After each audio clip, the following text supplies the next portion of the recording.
Je m'appelle Yannick Daverton.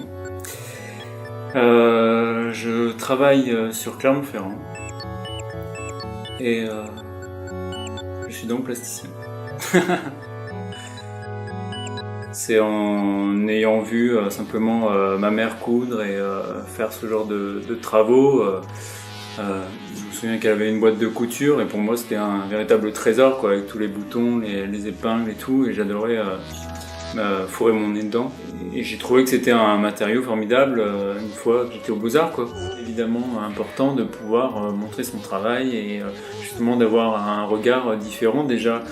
Je sais pas si c'est un peu prétentieux de dire ça, mais je pense qu'ils sont pas habitués qu'entre deux montagnes on vienne montrer de l'art contemporain comme ça et que je pense pas faire des choses décoratives et qui soient pas non plus très vendeurs. Il y a beaucoup de choses ironiques aussi sur la vie, sur comme sauf qui peut.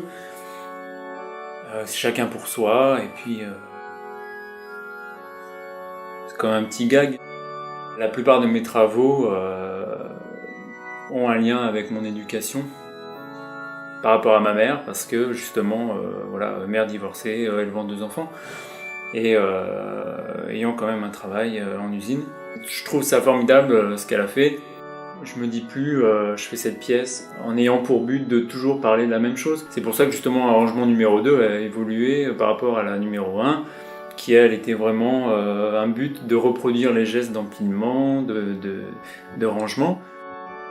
Enfin, je me dis jamais tiens je vais parler de ça et je vais faire ça comme ça. C'est vrai que c'est plutôt... J'ai déjà des pistes et je travaille sur ces pistes-là. Enfin, des choses qui moi me touchent mais me font sourire ou à laquelle j'ai pas accès, ou enfin où j'aurais pas accès.